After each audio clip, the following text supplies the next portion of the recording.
এবারে তোমাদের third semester political science MDC মানে যাদের থার্ড সেমিস্টারে পিওর জেনারেল আছে এবং যাদের পলিটিক্যাল সায়েন্স এমডিসি মানে সিসি 3 পেপারটা রয়েছে।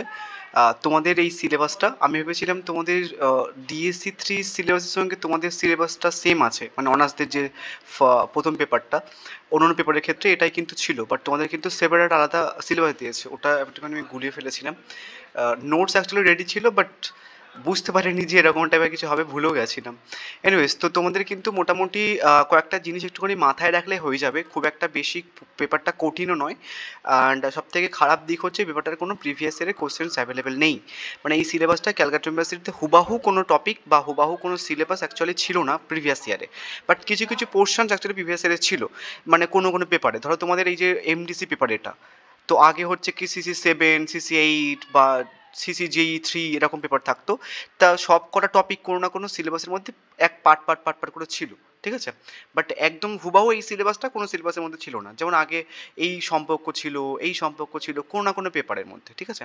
বাট তোমরা যদি সিলেবাসটা ভালো করে বুঝে নাও তাহলে খুব কম প্রশ্ন পড়তে হবে, এবং তোমাদের কেমন ধরনের প্রশ্ন হয় একটুখানি প্রথমে সিলেবাসের থ্রুতেই পড়ে দিই। এখানে দেখো ভারতের পররাষ্ট্রনীতি, তো ভারতের পররাষ্ট্রনীতিতে এখানটায় বৈশিষ্ট্য দেয় এখান থেকে, বা বিভিন্ন পর্যায় সম্পর্কে দেয়, যেমন এই পর্যায় বা যে কোনো একটা পার্ট থ্রু দিয়ে কিন্তু প্রশ্ন হয়, ঠিক আছে। তো ভারতের পররাষ্ট্রনীতির বৈশিষ্ট্য ভালো করে পড়ে নেবে, বা যে কোনো একটা পর্যায়ের বৈশিষ্ট্য পররাষ্ট্রনীতির পয়েন্ট অফ ভিউ থেকে পড়ে নেবে, তাহলে হয়ে যাবে। এখানটায় সম্পর্কগুলো দেখো, যুক্তরাষ্ট্রের সঙ্গে রাশিয়া এবং চীন, মানে মহারাষ্ট্রের মানে ভারতের সঙ্গে যুক্তরাষ্ট্রের সম্পর্ক, ভারতের সঙ্গে রাশিয়ার সম্পর্ক, ভারতের সঙ্গে চীনের সম্পর্ক। তো ভারতের সঙ্গে সব থেকে বেশি ইম্পর্টেন্ট মার্কিন যুক্তরাষ্ট্রের মধ্যে সম্পর্কটা, তারপরে চীনের, তারপর রাশিয়া, বুঝে গেছে।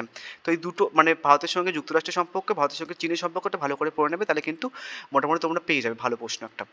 এবার প্রতিবেশী দেশের মধ্যে সম্পর্ক, যেমন ভারতের সঙ্গে পাকিস্তানের সম্পর্কটা পড়বে, ভারতের সঙ্গে বাংলাদেশের সম্পর্কটা পড়বে, এবং শ্রীলঙ্কার সম্পর্কটা পড়বে।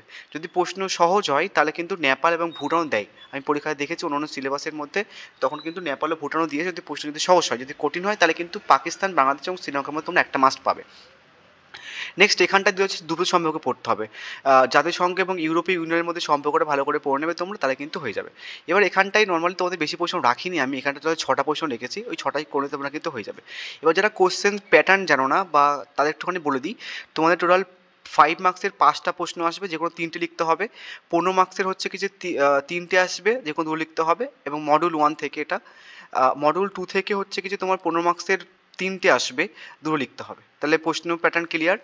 দুটো 15 মার্কসে দুটো, মানে টোটাল মডিউল 1 থেকে 2টো লিখতে হবে, 3টে আসবে, মডিউল 2 থেকেও 3টে আসবে, 2 লিখতে হয় 15 মার্কসের, এবং হচ্ছে কি যে 5 মার্কসে 3 লিখতে হয়, বুঝে গেছে।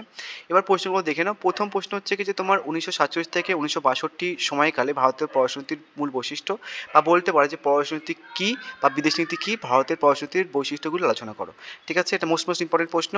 নেক্সট হচ্ছে কি সম্মত জাতিপুঞ্জ নিরাপত্তা পরিষদের গঠন ও কার্যাবলী, এটা ইম্পর্টেন্ট, বাট তোমরা কিন্তু পূর্বে যতগুলো প্রশ্ন দিচ্ছি, যেহেতু নিউ সিলেবাস, একদম পুরো সিলেবাসটাই নিউ, তোমরা কিন্তু যে প্রশ্নগুলো দেওয়া আছে সমস্ত প্রশ্নগুলো পড়বে, এবং যেগুলো স্টার মার্ক করা আছে সেগুলো একটু বেশি করে পড়বে, বুঝে গেছে, তাহলে কোনো সমস্যা থাকবে না।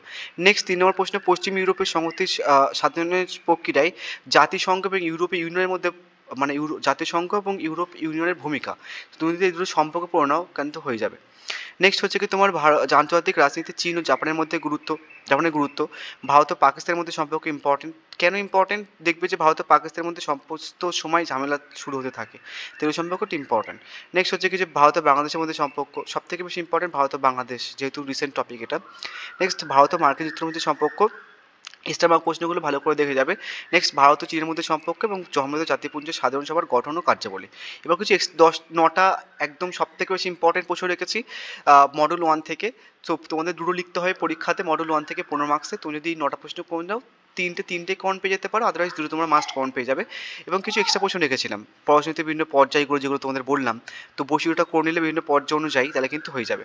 নেক্সট ভারত ও নেপালের মধ্যে সম্পর্ক, ভারতের ভুটানের মধ্যে সম্পর্ক, এবং ভারত ও শ্রীলঙ্কার মধ্যে সম্পর্ক, এবং নেপাল, ভুটান এবং হচ্ছে কি শ্রীলঙ্কার মধ্যে ভুটানটা ইম্পর্টেন্ট, যদি প্রশ্ন ইজি হয় তাহলে দুটো সম্পর্ক কিন্তু দেবে একটা, ঠিক আছে। যদি কঠিন হয় তাহলে পাকিস্তান, বাংলাদেশ আর শ্রীলঙ্কার মধ্যে একটা দিয়ে দেয়, আর যদি সহজ হয় প্রশ্ন, এই দুটো সম্পর্ক দেয়, বুঝা গেছে।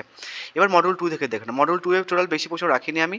ভারত ও রাশিয়ার মধ্যে প্রতিরক্ষা কৌশল সম্পর্কে আলোচনা করো, ইসরায়েলের মধ্যে সম্পর্ক, ভারত ও মার্কিন যুক্তরাষ্ট্রের পারমাণবিক চুক্তিটা মোস্ট ইম্পর্টেন্ট একটা, ঠিক আছে?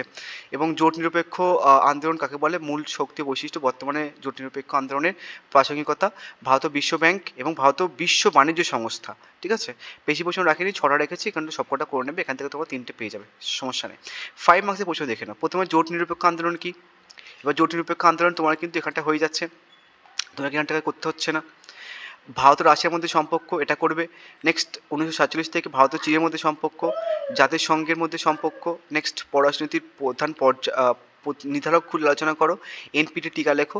ভারতের সঙ্গে ইউরোপীয় ইউনিয়নের মধ্যে সম্পর্ক। টোটাল মোটে 6টা প্রশ্ন 5 মার্কসের দিয়েছি। মডিউল 2 থেকে টোটাল 6টা দিয়েছি এবং এখান থেকে 9টা দিয়েছি, বাট তার মধ্যে থেকে 3-4টে বেছে দিয়েছি তোমাদের মডিউল 1 থেকে। এগুলো করে যাও, আশা করছি এখান থেকে 100% তোমরা কমন পেয়ে যাবে। So thank you.